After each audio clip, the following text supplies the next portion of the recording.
All right, it's time to talk some hoops. Mike LaTulip, Illini Inquirer basketball analyst, former Illinois basketball and Wright State basketball player. So, Mike, they schedule these exhibitions for a reason. Coaches get something out of them. I don't know how much we can take from them. I just watched the exhibition because I was out in Nebraska when it happened. What was your big takeaway? If you're on that staff or you're just a fan, like what's your biggest takeaway from that? Yeah, I think early on it looked like a team full of new guys playing an exhibition game. That's what it looked like, and that showed itself in different ways, and we'll get into that. But look, the goal with these types of games is, it's not to prove you can run all your sets. It's not to prove that you've mastered your defense. It's really just to kind of shock the system, especially with some of these new guys. It's getting comfortable playing with one another, playing in front of a real crowd, playing in front of or wearing real jerseys, right? Not doing, a lot of those secret scrimmages are partly unscripted, but partly scripted. So, you're in an unscripted environment and you're seeing how guys react. And I think as the game went on, you could see guys were a little less sped up, guys were a little more comfortable. And, I think Coach Underwood touched on it today, is still trying to figure out who fills into what roles. And it's hard to just kind of control that. Like, that's just going to happen. So certain guys are going to fall into certain roles. So I'll be interested as we hit the real deal here and the regular season starts to see who steps up and kind of takes a hold of that.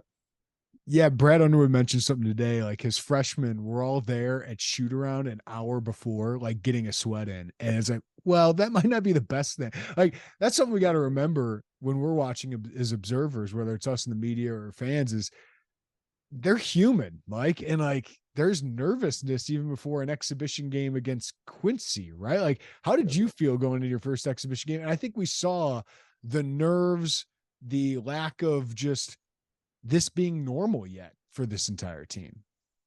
Yeah, exhibition games are weird because they're a little bit clunky and a lot of times because the team that you're on is a little bit more talented than the team that you're playing, you can get a lot of the shots, kind of whatever shot you want. And then it becomes this, should I take this shot? Should I not? Is this in rhythm? Is it not in rhythm?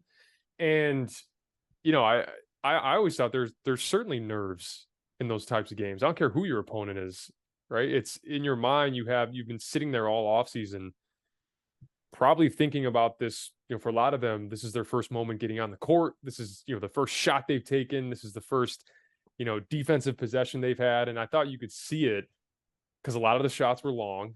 I thought they got overextended a little bit defensively in that first half through all the switching. And, so that's the different ways that can show itself, but certainly in those games, there's nerves because you're trying to figure it out and you're still trying to play your game, but also you want to play within the system. And it can be a lot, but it starts to slow down a little bit once, things start to fall into place, roles, and you start to get an idea of what it's actually going to be like out there. Listen, it's against Quincy. We kind of knew this coming into the season, Mike. You do see flashes from each one of these guys that this roster is really intriguing, right? Like you see Coleman next to Dane Danger, and you see Danger with some of the skill things he can do, the big body that he has. Then you see these big wings they haven't had in a long time, like Terence Shannon's just oozing of what a number one wing looks like in the Big Ten. Then you see these freshmen that look a little different, right? Than some of the freshmen they've had on the wings and at, they've had some at guard, but on the wing that they've had here recently.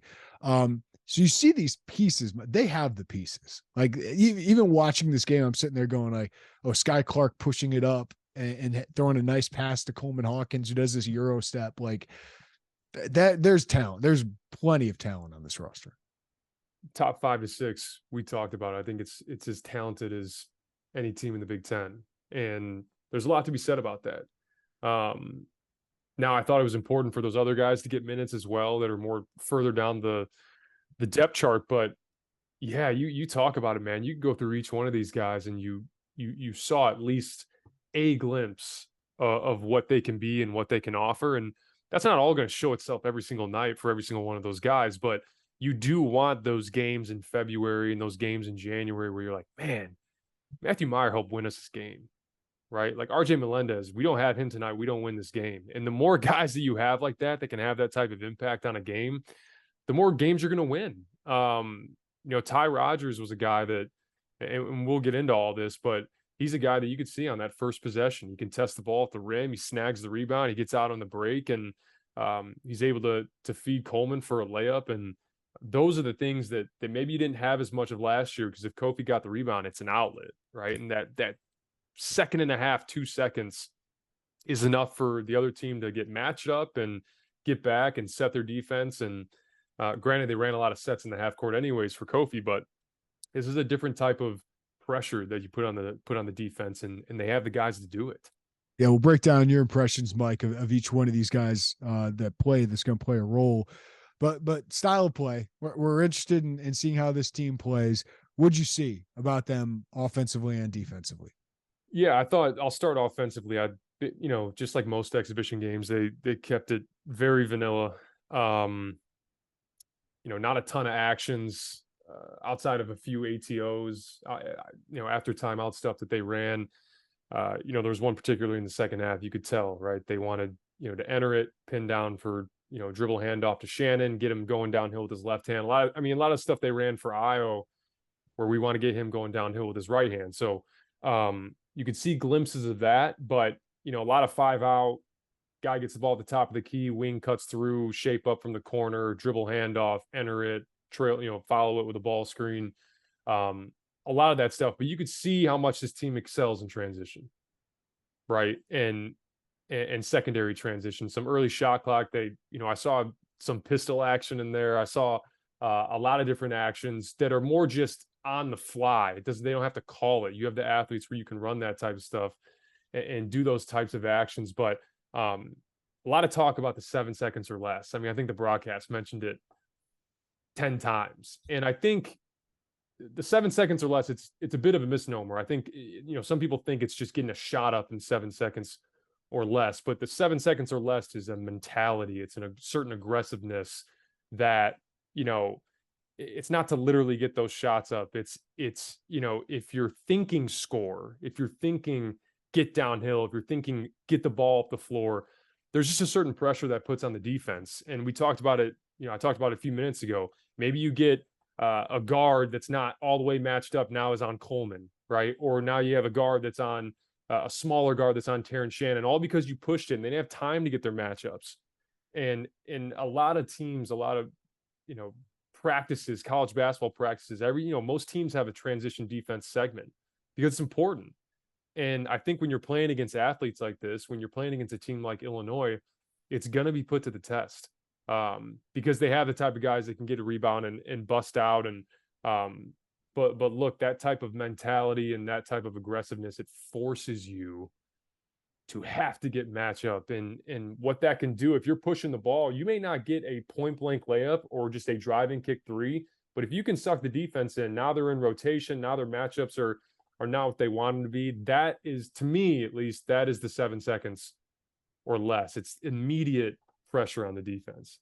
Yeah, 22 fast break points. Like they were pushing it. 32 points off turnovers. They're not going to get that every night, but that kind of flowed into what they did defensively, right? Like the one thing I noticed right away on the broadcast is you saw Coleman right before tip say talk, and he did that several times during the game. Which I love seeing from Coleman. He's taking a leadership role. Like he knows that defensively they need to do that because they're switching. Like there was a lot of switching going on there, Mike. So what did you see on that side of the ball? Yeah, as expected, a lot of switching 1 through 5, particularly with that starting group. And I mentioned it. I thought they did get a little extended in the half court. And part of that is it's your first game, you're excited. And, but I also think that people don't understand how hard it is to switch 1 through 5 on and off the ball. It's hard because you're managing a lot of different things at once. Not only are you trying to manage this stagger away where you're pointing to the other guy to, switch up top and not trying to get slipped at the same time, but also trying, where the heck's the ball at? Because I think it showed itself on the first possession. Everyone's pointing, talking, which was great because you need communication to switch 1 through 5, period. So it's, Coleman talking about that and staying on guys. That's awesome. But making sure that as you're doing all this, where's the ball at? Because if you don't see the ball, there's so much more onus on the guy guarding the ball because now he's on an island. And literally the first possession defensively was guys talking, pointing, and those gaps were so spread out that Matthew Meyer just got decked off the bounce and it was a layup. So learning, and that's what these exhibitions are for, right? It's learning those things. And I think even beyond that, it's being able to understand what lineups are in the game at what time and what coverage do we have. And that showed itself a few times. When it's that starting group, it's kind of mindless. Doesn't matter who comes up to set a screen, who screens, like we're switching everything. And there was a time in the game where Matthew Myers guarding the ball. Dane Danger comes up to set a screen. Matthew Myers is we were switching everything. It's Dane Danger. He's in drop. So he goes to switch with the guy that sets the screen.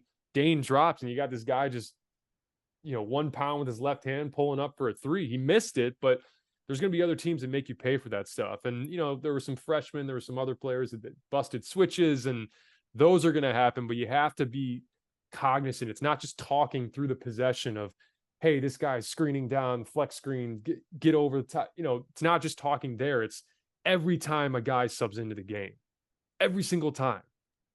It's understanding the coverage. What are we in? Dane's in the game. We're in drop. Coleman's in the game at the 5, and we're switching 1 through 5. Like, you have to continue to talk.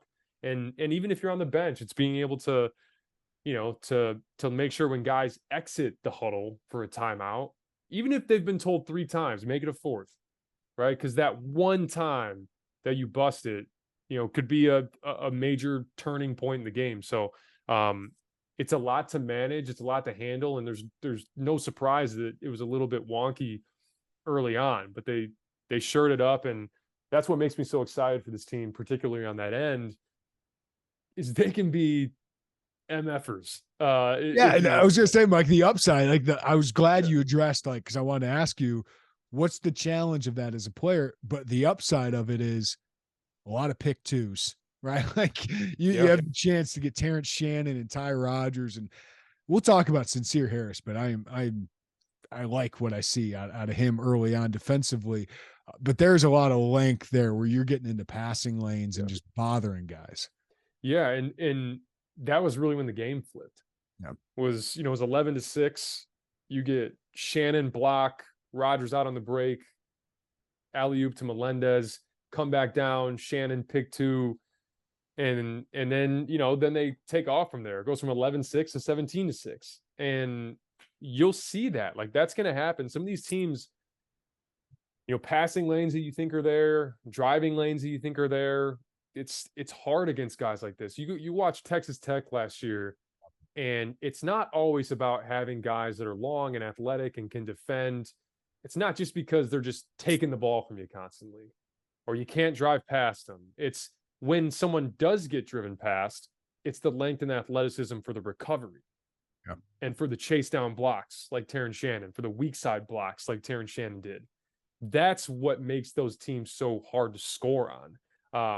Every team's going to have breakdowns, but the recovery on it, if you don't have a rim protector, if you don't have athletic guys, those are point blank layups, right? Or you're at least not altering shots. So I get excited talking about it because it's different, man. It's different than what we've seen over the years.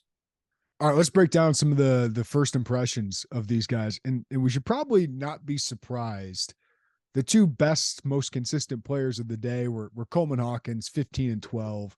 Really, made disruptions defensively as well. And then RJ Melendez, a guy that in April we're like, this guy has to be taking a huge step forward. He could still do that, Mike, and you have Terence Shannon and Matthew Meyer there. So RJ Melendez, we might have been, I don't know if we're overlooking, should have talked about him more, but 15 points, even if he was 1 of 4 on 3, what would you take away from those guys just being kind of pillars for them in this environment? Yeah, you beat me to it. You mentioned the production and the consistency, just the comfortability. Those are 2 guys that look the most comfortable out there. And part of sounds crazy being in that arena, playing in front of that crowd, and it's going to be even more so. I mean, the opener, you're going to have 15. I don't know how many were there for the exhibition game, but you're going to have at least 15,000 for that opener. And look, I think Coleman in particular, and then I'll get to RJ. I thought Coleman played within himself. And when he was thrusted into that role last year when Kofi was out, I thought he tried to do too much off the dribble, got him into trouble. He's good operating in space when there is space and not when he's trying to create the space, if that makes sense. So I thought he was active. You could see he got some, most of his looks on the break. Some of them were putbacks. That's a lot of what Coleman's going to be. And he's going to get good production from that. Really good production. Catch and shoot. He knocks down the three, and he had some really, really good passes. The skip pass to Sky for that three was just a great pass. You don't see a lot of 6'10" guys make, and he looks solid defensively. He's going to have to be that guy, that vocal guy. He's air traffic control when they're coming up and setting those ball screens, and he has to be able to communicate when he's in the game that we are switching, right? It's 1 through 5 when I'm in the game. And, and then RJ, man, like he had 3 or 4 dunks. Mm-hmm. Another guy that excels in transition. And I think too, some of the shots that he took, I was like, hell yeah, man. Like they were like teetering on forced, but you shoot shots like that, you think you're a shooter.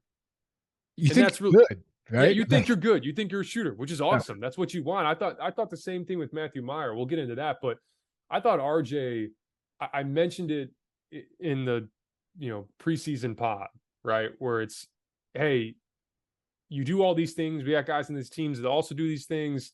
Are you doing the tough stuff? And he had one play where he got on the floor and was able to draw a foul because of it. And like those are the types of things. And I'll say this too. He should be a 6-7 rebound a game guy. He has that good of hands, that good of anticipation. We saw a couple rebounds last year when he played where you're like, oh, like we haven't seen that in a long time. So I think he's going to play a pivotal role for this team. That goes without saying. But I think his, entrance into that, the guy or potentially an all Big Ten type of guy, that stuff's in play for him. I think he's that talented. I think he's got that type of potential. And it was great to see him so comfortable out there. All right, let's break down some of these newcomers. Can we start with Matthew Meyer? Because the Matthew Meyer experience is going to be fascinating. Because there are moments early in this game where I'm like, what's he doing? Like, it feels like he's on his heels. Feels like he's just kind of, I don't know, floating around a little bit. And then he has this moment where he has the behind the back, like spin dribble into a three. And while you probably hate that shot, I kind of liked it. Yeah. There's a part of me that kind of likes the confidence of that. And you can certainly see the length, the skill, but I just feel like he's going to be a roller coaster ride at times because, we saw it at Baylor, right? The ups and downs of a Matthew Meyer. But if you can get consistency out of Hawkins, Shannon, and Melendez, and then have Meyer as this like wild card, I'm okay with it. Yeah, man. Like the upside of it is he wins you games. He does, and he will. I'll say that. He's gonna win you some games this year. And you could tell, like, Matthew Meyer knew it didn't look great. He was very demonstrative and you feel for the kid because you want to go out there, it's your first time in that building. You want to go out there and play well. And I thought he did do some nice things defensively. I thought, for the most part, maybe the narrative's a little bit different. He makes 2 of those wide open threes. You're like, he had 12 and 5. It's just, I think he's another guy like RJ where he's taking shots, and we've seen it at Baylor. He's taking shots that make me think that he thinks he's a good shooter and he thinks he's a good player. And he is. He's both of those things.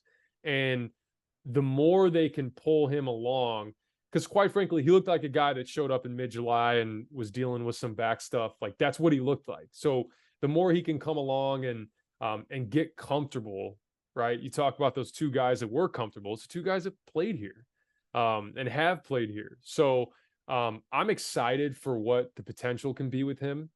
I don't think he's going to be your leading scorer. I think there's going to be nights where he leads you in scoring. And there's going to be nights where you do need these other guys to step up offensively because, maybe he's going rogue a little bit. But I think too, like him being able to settle in, I think once he settles in offensively, he'll settle even more defensively. And maybe it's the defensive side of the ball that makes him settle in offensively. Like those things tend to work hand in hand because he bid on some shot fakes and I mentioned the ball screen coverages, not being in tune with all that. I think things were just moving really fast for him in a new environment. And, I know you could probably say, oh, he's a 5th-year senior. Like he should, it's new is new. I don't care who you are. Right. So I'm excited to see how he continues to progress the more he gets comfortable, because I think it's going to benefit this team a lot. Terence Shannon didn't have an efficient night offensively, 12 points. He ended up on 10 shots, but got to the free throw line a lot, which I think you and I think he's going to make a living there. I think he's going to score a lot of points at the free throw line, probably the most since I was here, right? But what would you make of Terence Shannon? I loved his activity defensively, like some of those blocks you were talking about. That's great stuff. Like he looked like a Texas Tech player. Yeah, and it's funny, some of those blocks just ignite a fast break. It's as good as an outlet pass at times, but you could see they wanted to get him involved. I said it a couple times out of those timeouts. You could see that the design. The one time was in for a dribble handoff. The other time was they went horns action, entered it to Rogers, and Danger flipped for a pin down to get Shannon coming off. And you could see they wanted to make him a focal point. And rightfully so, because I think once he gets going, and like I said, comfortability seems to be the key word here for the new guys. Like once those guys get more comfortable, it won't look as kind of herky jerky. And the other thing too, they're going to be running stuff. Like it's going to look more fluid offensively. And it's not just, hey, go out and play, which is what most of those exhibition games are. They'll run stuff, they'll design stuff. And I think you'll start to see more natural lineups on the floor. I think, a lot of guys played minutes in that exhibition game that once the season goes on, it won't be much of that. So, look, Terence, like he's, man, like you said, a couple of those blocks, chase down blocks. He's so good defensively. And that's what you love about the kid is regardless of what he gives you offensively, he's aggressive and it doesn't affect the defensive end for him. And that's what's going to continue to raise your floor as a team and raise your ceiling for that matter, because I just think he has so much explosive potential. You saw when he hit a few of those threes in the second half, like he just had a different type of swagger to him. And I'm excited for him as well to see how much he can push the envelope here, because I think he's another guy that can be an all Big Ten guy and really help this team hit their ceiling. Yeah, like I'm not worried about him too much offensively because we know what he did against Kansas, and we've seen what he did at Texas Tech. Like he looks comfortable though in a role kind of as a go-to guy. All right, the freshman Sky Clark made some passes in that transition that were really exciting. Like the one to Coleman in tight quarters was really good. Then he had a baseball pass. He ended up with just one turnover, Mike, in 29 minutes. He played like a vet to me. I was extremely impressed with Sky Clark. It was halfway through that first half. He hadn't taken a shot. Yeah. And I was sitting there like, man, you talk about the two guys that look comfortable, the two guys who had been here, Coleman Hawkins and RJ Melendez. The third guy was Sky Clark. Agreed. I mean, his pace was incredible. He was able to ignite the break, and he was able to be able to compartmentalize what's there and what's not there. And I thought he really dictated the flow of the game and the pace of the game. And he's got this burst, and you saw the shake that he has, and he was able to get to the rim. If they make some threes, he has 6 or 7 assists. That's the thing. I mean, he was able to get into the lane, draw 2, kick out. I was probably more than anybody in that game. I was impressed with Sky Clark. Just because I think that if he becomes a guy, which I think he can, man, he really can. He's got as a freshman, you're talking about. As a freshman, yeah. If he can become a guy where it's like, hey, you're one of the top, 2-3 guys that we're depending on night in and night out, not just for scoring and production, but like we got the ball in your hands and we feel pretty damn good about it. I think there's something to be said about that where, hey, late game, when you talk about a new team, it's not just about who's going to take the last shot. It's, hey, bringing the ball up, handling pressure. Like, who's that guy that we feel like we can give that ball? I think you can do that with Sky.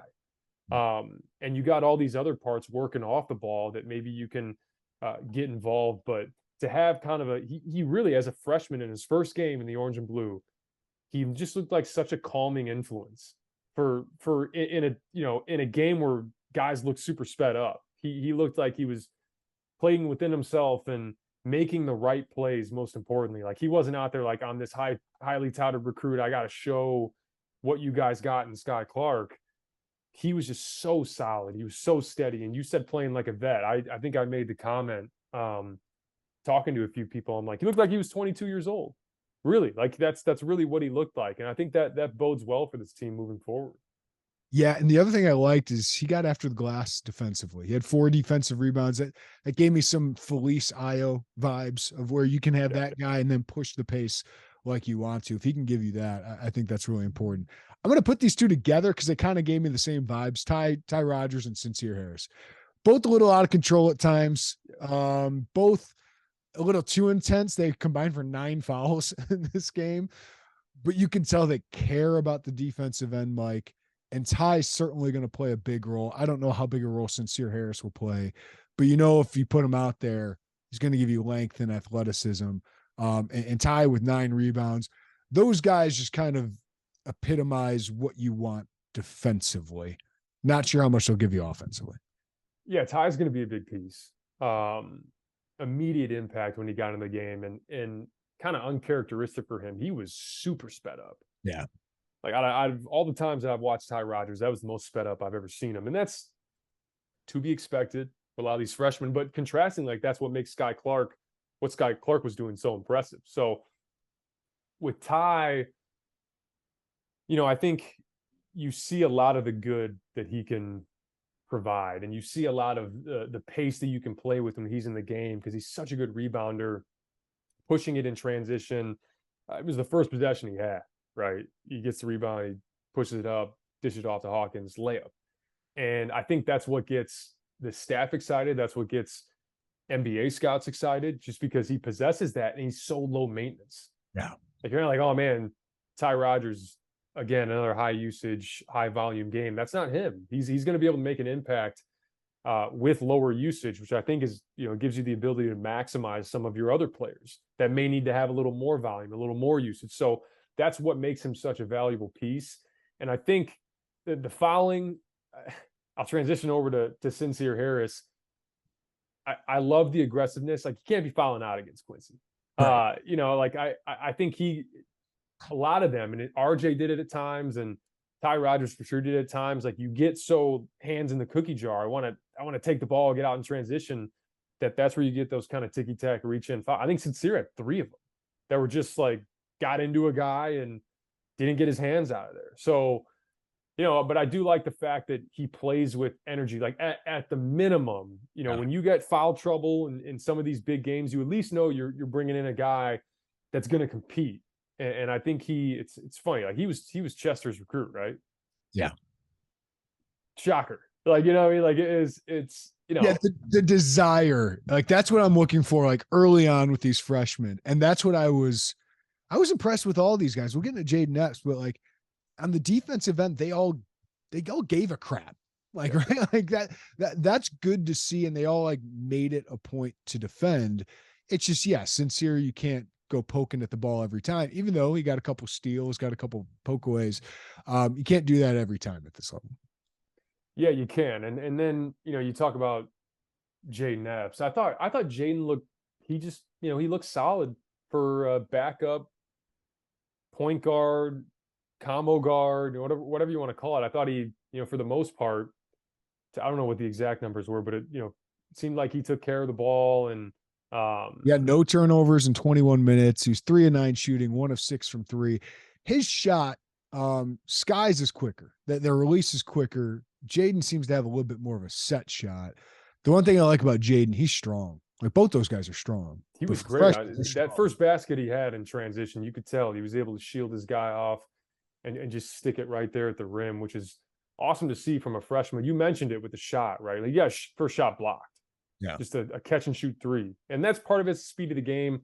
And part of that's just he's got a tad bit of a hitch in there. So he's going to have to be a master. Like if he, even as his career goes on, and he'll be able to rectify that shooting motion a little bit, but as his career goes on, he needs to become a master at off the ball movement and how much space can I create for myself, because it's not just going to be a catch tight airspace and release it. Like that's, the smaller guards, and he's 6'2", but on the smaller side technically, like you got to become really, really good at finding those little pockets to get those shots off, because that's ultimately, I mean, you take 9 shots in your first exhibition game, and we knew that coming in, that's what he was going to do. We'll see how much of that materializes as the season goes on and what he offers. He may end up being just a guy that's, hey, rebound, push the pace, take care of it, catch and shoot, open threes, attack when you can't. Like that may be what his role turns into. But like we've talked about for a lot of these guys, kind of remains to be seen, because a lot of stuff needs to play out. We haven't mentioned Dane Danger, just a piece they don't otherwise have. Like he's so valuable because they don't have another piece like him. Ended up with 8 points, 4 offensive rebounds, was really good on the offensive glass, had a block, missed all his free throws. That's a concern, but I like him because he's unlike anything else, Mike, that they have. Yeah, seeing his wingspan live on TV was jarring. Even for a bigger guy, it doesn't look right. Like it's and you can see what it allows him to do, right? He's not the best athlete vertically, so he's able to, if he times his jumps right, like he kind of has the edge with his reach for some of those rebounds and putbacks. He's got good hands. Look, we talked about in the preseason, like this is going to be a guy that's, we just, you need him to be a serviceable backup big, right? Like we're not going to feature you. But you could see when he was in the game, they ran a little bit more horns, and it wasn't the traditional horns where it's like, hey, horns pop the 4 high low to Dane. It was more, hey, we're going to get him in a scenario where he's maybe setting a pin down, right? And the guy catches it. Maybe he can roll to the basket and we can get an easy one. Like that's more, you're getting him in more mobile actions than you were with Kofi. That's not making him the centerpiece of those actions. That's just giving you an option for him to roll out of it. And you see he's in drop coverage defensively. And so being able, like I said, to talk about those things when you come into the game, like it's like Dane's got to make it know that he's in the game so that we know that we're in drop coverage. So it's imperative that he communicates that as well. But yeah, he's a good piece. He's a good piece. And as he's a freshman, we keep hammering that home. Like that was basically one of his first college games. And it's going to continue to get a little more challenging for him as the bigs get bigger and more mobile, and where he kind of lives within that, and what his role is, because not every team you play is going to be Quincy, where Sincere Harris just like drops off like a little lollipop pass over the top and you catch it and just gather yourself and dunk. You're not going to have a ton of space to gather yourself like that. So quick finishes and get into that left shoulder for right hooks, and just being a basketball player. DHOs on the wing, you can do some some actions where you're catching it and you're passing into a screen. You can do a lot with him, but you also don't want to overcomplicate it, because I think his role in this team is going to be that serviceable backup big. Mike, well, you have these exhibition games, you have these early games against an Eastern Illinois, because boy, it's going to hit hard once they get to Vegas, when you got UCLA, a top 10 team that is loaded with vets and young talent. And of course, either Baylor or Virginia ranked opponents as well. So Eastern Illinois comes to town on Monday. They're picked to finish last in the Ohio Valley. We know Jermaine Hamlin's there. Marty Simmons in his second year had a really good career at Evansville.